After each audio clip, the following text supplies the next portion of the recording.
Hello, welcome back to Greenhill Junction. So we're moving on from the last video where I got all this landscaping done, which has been a really popular video. Thanks everyone for watching and commenting. Really appreciate it, and welcome to all the new subscribers that's brought in as well. So I'm going to be doing detailing, or some detailing in this video, to get a bit more life in these scenes. And the first thing the first one we're gonna look at is the village, or certainly the road past the station and up into the village. So some of you might have not seen the village in great detail before, because it was a few years ago when I did this. So there are some details in this. Well, there's a few vehicles in a market, and that's pretty much it. So the plan is to get street signs in, and more vehicles in, and some people as well. Probably could do with some life in the scene. One of my nephews broke my wee lawnmower bike, so I need to glue him back together. But yeah, street signs, people, and vehicles is the general plan for up here. So I'll show you what I've got. I'm going to go over to my ever decreasing workspace. And I went to the Falkirk Model Railway Show. I have to say, one of the best model railway shows I've been to in a long time. Much better than the SECC one, in my opinion. Mainly because there was a lot of layouts, there was a lot of retailers, but little retailers that do different things rather than just trade stands pushing their thing. And the layouts were really interesting as well. So yeah, it was a good show. So what I've got is we've got a selection of vehicles here, second hand and brand new. So we've got trucks, buses, cars. I don't know if that bin lorry I just found in all my stuff that's lying about, that'll go in as well. I got this one second hand. I didn't realise it until I looked at it carefully. So it's Roy's window cleaning service. So I thought, well, I need a window cleaner, and PD Marsh did this lovely painted window cleaner. So that'll be going in. I found that random box of different dogs and all my stuff as well. So I'll put some dogs in the park. But the main thing is the street signs. So what I'm going to do is, these are 2mm lollipop sticks essentially. So I'll cut these down to the correct height, and they'll be painted in black and white stripes, because what I've kind of found online is that sort of 1960-ish signs had black and white posts, much like our kind of zebra crossings nowadays. And I found this company online, Trackside Signs, and they do these sheets of it's sticky plastic, so it's all cut. You just need to peel it off, and my plan is to stick that to a bit of thin card, cut it to size, and then stick it onto the posts. And there's a whole load of different supplementary signs, warning signs that I can use as ones for like junctions, level crossings, sharp bends, steep hills, and all that. So that should add a good bit of interest to the scene.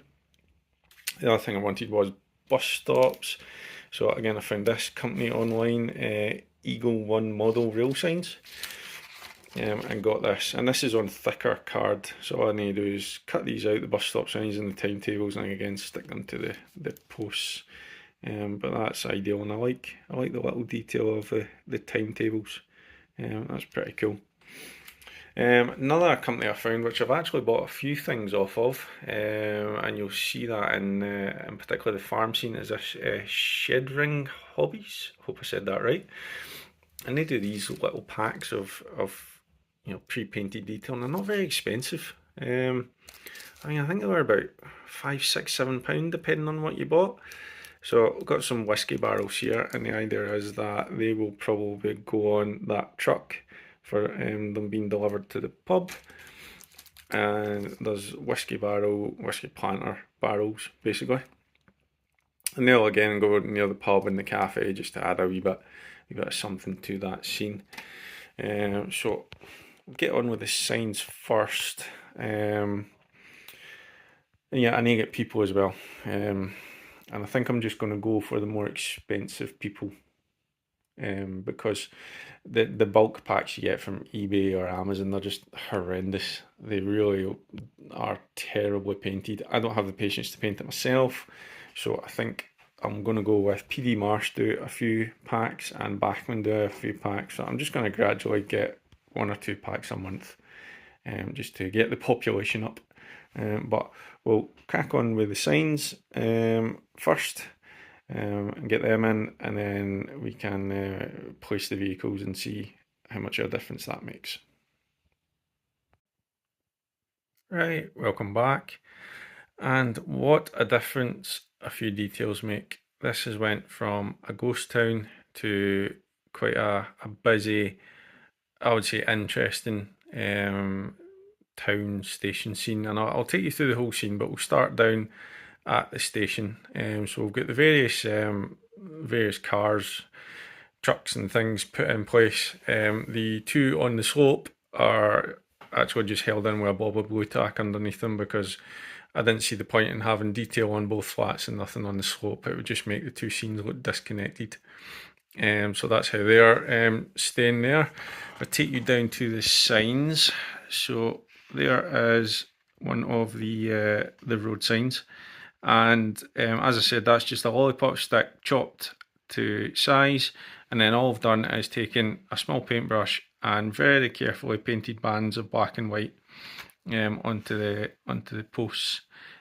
For the actual signs themselves, like I said, they came on like sticky back plastic, which I thought was a little bit thin, so I quite simply stuck them to this sheet of relatively thin card, and then cut them out and stuck them to the posts, and I think that's worked out quite well, because it just gives, you can see it there if it focuses, just gives a little bit more depth to the signs, which I think looks a little bit better. If we move up to the bus stops, so these are exactly the same height of posts, and I just painted them black. And then because this the bus stop signs and timetables came on thicker card, they just got cut out and stuck on. And then we've got the chap there hailing the bus.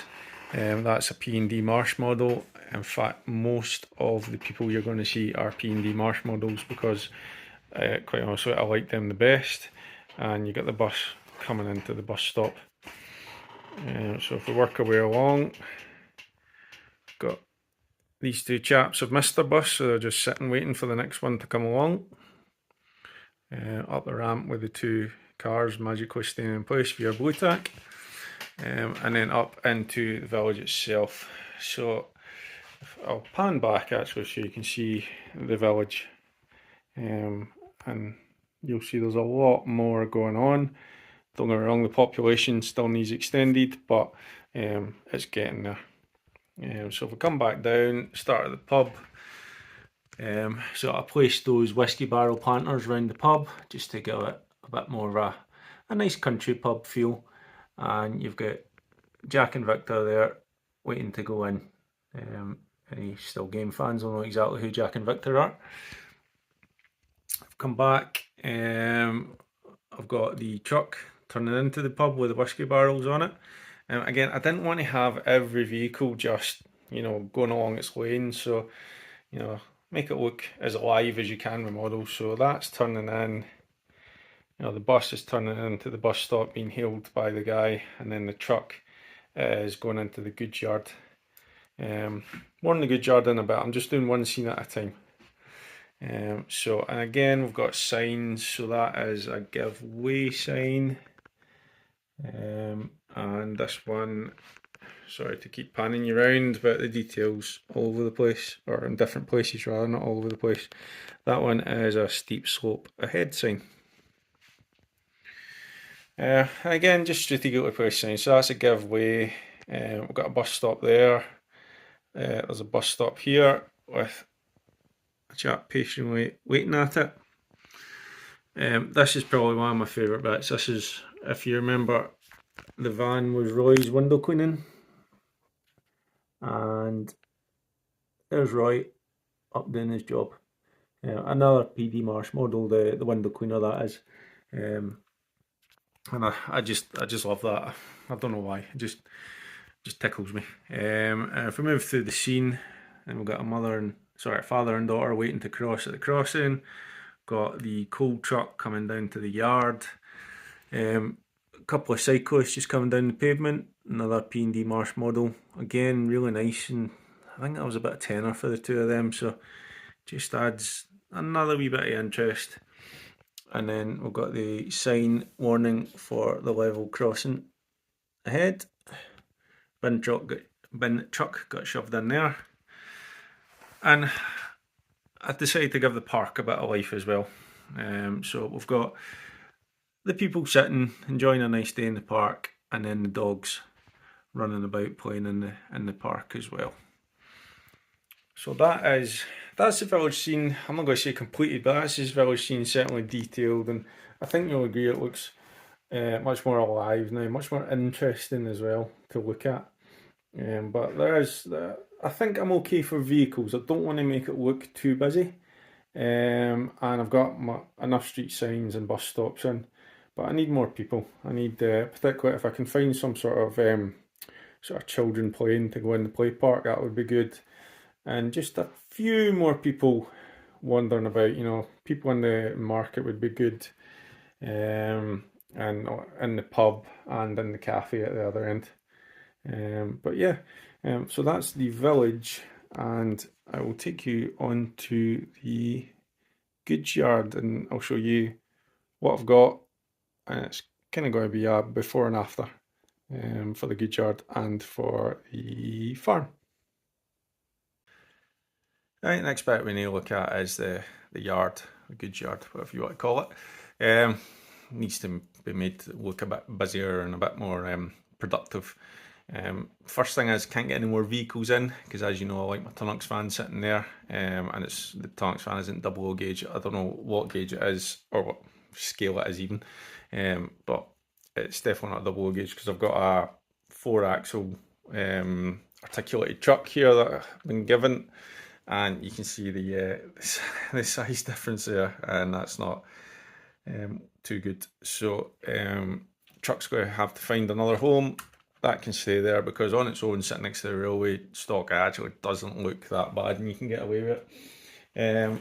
So Christmas just came and went, so I got given a few things, and they're all like 3D printed off of eBay, I think. So we've got some whiskey barrels, got some kind of small wooden crates, and some pallets. So they need all painted up, and then they'll get put around the yard. The other thing I've got is this coal yard and hut, which came. Some of it's pre-coloured. You can hopefully see the green roof in there. Other bits will need painted up, and we'll see how that goes. But the plan is that hopefully that fits in there. And the other thing, I have been scavenging when I've been walking the dog, and I've got some sticks, basically. And what I thought was, if I cut them into sort of log sizes, for like untreated timber, you know what I mean? Nowadays you would see the logs going about on the logging trucks that have just been taken out of the forest. So that idea, but it's came in on the trains, and maybe have that sitting there next to the crane. So hi, that's the plan for the yard. I can't find any yard people that I really like, and I keep on looking about for that. And also, what I'm going to do, maybe not in this video, but very soon, is I'm going to paint all this black, so that I don't know. I saw it. I think it was who was it? One of the videos I watch on YouTube, and he'd painted all that black. In fact, it was Pride Parkway, I'm sure, and it just looks much better for the finish on the tables. So lots of painting to do, and then placing stuff about the yard, and then we can come back and see what difference that makes to this little scene. So back in a bit. Okay, so this is the yard now detailed, and I think this is as much as I'm going to do on it. bar one thing, which I'll explain when I get to that bit of the yard. So we just started the gate. I've moved all the lumber up here because basically it meant I could fit in the coal yard, which is further down. And I've got a wee sign there just warning of the giveaway. And as you saw in the previous videos, as much as I can't get another vehicle in the yard because of a Tunnocks truck, I thought, well, why not have that truck turning into the yard? And when you actually see the two further apart, you can't really see the scale issues. And it's not a big deal to me at all.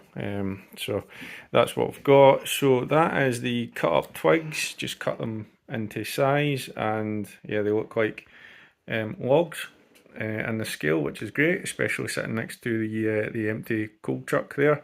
And that's the matchsticks that I simply spray painted in whatever the brown colour is that I've got in the Humbrol spray paint, just for the planed timber that's sitting there as well. So I have bedded in the goods yard, just sticking some scatter down there, basically just to cover the gap between the surface and the yard. And in here we've got a couple of pallets with some of the whiskey barrels that I painted. I wanted to try and paint them with the black banding like the ones up in the village. However, two things precluded that. One, I didn't have a small enough paintbrush, and two, I didn't have a still enough hand. So they got painted brown with a black top on them. And that's the little crates there as well. And actually they're meant to be in a neat stack, but kind of looks quite good that they've fallen over. Don't know when that happened, but I'll just leave them like that. Coming past the Tunnocks van, again, just bedded all this in. We've got some more veg crates sitting there. We've got a pile of discarded ones there, as if, I don't know, they've been emptied and just thrown there for someone to collect. Some more whiskey barrels, can't remember where I got them from, that's why they're a little bit different. Some crates, some sacks, and then some more of the whiskey barrels that I've painted. And if we come back from that, it just looks like a much busier goods yard now. And again, a more interesting goods yard. And it will look much better once I paint that black. But I tried to paint, or start painting it with the poster paint I've got. It's very thin, pretty much went on the wood, soaked in, went a kind of manky grey colour. So I'm going to need to get some proper thick black paint to get that done. Coming over into this corner, something I'm quite proud of is this little hut. I don't have the packet on me to show you the colour that it came, but it was kind of like a beige, essentially, with very little detail, but it was textured. So I thought, well, let's have a go at all these techniques I've been looking at on YouTube and see what I can do. So just using my my poster paints that I had lying about, I mixed up some colours to get this kind of reddy brown, and I painted all the brickwork in this reddy brown. I then gave it a quick dry brush with some black to dirty it up, and then I created a sort of sandstony coloured paint, just mixing brown, yellow and white, and thinned that down with some water, and then did a mortar wash. So basically painted it on quite thick, and then as soon as I did that, wiped it off, so you get the detail of the mortar and the bricks. The door was simply painted brown, picked out the black hinges, and then again did some black dry brushing to just dirty up the door. The roof, I quite like the green roof, but I painted it green just to take away the shiny green of the sort of untreated plastic, and then again tried to dirty it up with some dry brushing, and the sign just gets stuck on the top. I've got the coal bunkers themselves. Again, these came black, but I painted them black to take the shininess off them, and I also painted the coal, so this is rubber. And actually by painting it, yeah, you can see there's different, you know, some of it's shiny, some of it's dull, some of it looks grey, some of it looks black, so it's actually made it look a bit more realistic coal-wise. And then once I put it in place, I just went a bit nuts with the black paint around it to show where the coal dust would be, because, you know, it wouldn't be that colour with the coal sitting on it, and nobody's going to clean that all the time because it's just going to keep on getting filled up. So yeah, I really am quite pleased with what I did with that hut. Quite chuffed with it, and I love that it actually looks like a proper little brick hut. So I'll come back a wee bit, and here's the rest of the pallets. Just discarded again. Look, like whatever was been on them has been taken away, and they're just waiting either to get used again or quite honestly left there, like pallets usually are. So that is the goods yard scene. Again, lots of interest, lots going on now. Oh, and the one thing I'm waiting for is I managed to find, again, I think it's P&D Marsh, managed to find a couple of coalmen with a set of scales and a couple of coal bags, so they're going to go in there somewhere just to make it look like somebody actually works here. And in time, if I find something, some other sort of people that can go in the yard, then they'll go in. But there's no great rush for that. I quite like it as it is. So that's the second scene done, and now it's time to have a look at the farm. Right, the third scene we're going to add details to in this video is the farm, the farmyard and the fields. And I've got another collection of things here that I've got myself or I've got given over Christmas. So I suppose we'll look at the vehicles first. So I've got the Oxford diecast, got a tractor and trailer, which is going to go over in the hayfield.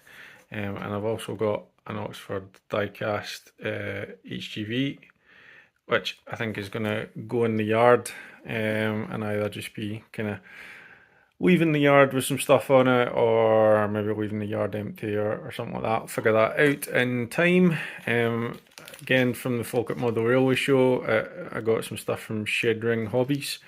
So I got 2 packs of cows, one black and white, and there's some farm workers in there, and then one brown and white. I don't think there's any farm workers in that one. And they're going to go in there. Well, I'm thinking maybe have most of the cows in there, and then I might have a small herd getting sort of brought into the barn as if they were going for milking. Because I also have, well, I've got some dogs left from this pack. I think this is a knock pack. Yep. So I thought that one with the red collar would maybe be like the sheepdog. And I've got some more farm workers here. These are Prizer. I think they're HO. They are HO, but you know, they'll still look fine in the yard. So I've got a few workers there that I can put in the fields and in the yard. Again, Shed Ring Hobbies as well. I think it was either earlier in this video or the last video I said I was going to try and make my own hay bales. Well, that failed spectacularly. But Shed Ring Hobbies had these, so I got 2 bags of these. These weren't expensive at all, and they're really quite realistic. They've got the nice kind of fibrous look that I was going for. So they'll be going in the hayfield as well. And then the final thing I've got is got these off a family member at Christmas, is these 3D printed milk churns, which I'm going to paint up in shiny silver, just kind of like these ones there, and they'll either sit there or, like I say, they might go on that truck, depending on how the scene plays out. So quite a bit of detail to add to this farmyard to make it look like a working farm. So apart from the milk urns, nothing really to paint. It's just a case of placing it and seeing what it looks like. So get on with that, and we'll come back when this is finished too. Right, that's the details added to the farm. Yet again, it's made a huge difference and brought the scene to life, and really got 3 kind of different dioramas in the one scenic area. So I'll go over them one at a time, and then we'll have an overview of the whole thing, and we'll finish off this video with just some running shots. So I did end up putting the small herd of cows coming in for milking, and we've got the farmer and the dog herding them in, and the lady just on the fence there wistfully looking into the field for whatever reason. All the figures worked out really well. So they're the Pfizer ones, as are those 2, I think. But one of the ones that came with the cow was the lady with the milk churn, which fitted into the scene perfectly. Got some spare hay bales, so I've piled them up in the shed. I may get a bit of machinery for the other side of the shed if I see something that I'd like. And then that character there is just holding a rake as if she's just raking up the spare hay. We've got the truck and the milk churns all painted up in silver. Just some random enamel paint that I had kicking about. I have to say I hate enamel paint. It's just so hard to get off everything unless you have paint thinners, which I don't. So that was a paintbrush ruined. Much prefer poster paints. And then we've got the lady of the house just at the door. Come over into the field and hey, we've got a herd of cows. They are a little bit new and shiny. However, I did try and blackwash one of them. It didn't really work. It just made the white bits black. So don't really know what to do with that. Can't really be bothered doing anything with that, to be quite honest. I'm sure they'll gather dust as they sit on the layout, so maybe that'll just dull them down a wee bit. But again, it brings an ordinary grassy field to life a little bit, and there's a couple of wee like calves with their mums as well. So I like how all the cows have a slightly different pose. So again, it's a bit more realistic. We'll go over into the hayfield and we've got the Oxford die-cast track down trailer and then the rest of the hay bales, some shed ring hobbies piled up in the trailer and at the side of the sort of worn bit of ground. And we'll call him the head farmer supervising. And then we've got the not so head farmer with the pitchfork doing all the work. I don't really think anything else needs to be added to that because I wanted that to look like a sort of harvest scene, you know, where everything's been chopped up and it's just getting cleared from the field before winter comes. So I think that's really all I need in there. It's just a nice wee diorama in the middle of all this scenery. So if I take you on a wee fly through, because that's how we started this video. So yeah, you know, even if you go back to the start, or if you can just remember what it was like, it's amazing how these little details all sort of accumulate and make the scenes look particularly different. Excuse me while I negotiate past my seat. And I think it works particularly well in the yard and the farm because they were quite bare, and it's just really enhanced the scenes. And the little details like the signs and the people and a few extra vehicles in the urban scene have added as well. So I've had a lot of fun doing this, so let me know what you think. Let me know what you like, what you don't like. Please leave any comments. I do enjoy reading them. Like and share the video. Subscribe to keep up to date with the progress on the layout. And I'll get back to creating another scenic area in the next video, which is probably going to be the river underneath the bridges, which should be an interesting challenge for me. But thanks very much for watching, and we'll just end this on a few running shots with the details in the foreground, and I'll speak to you again soon. Cheers!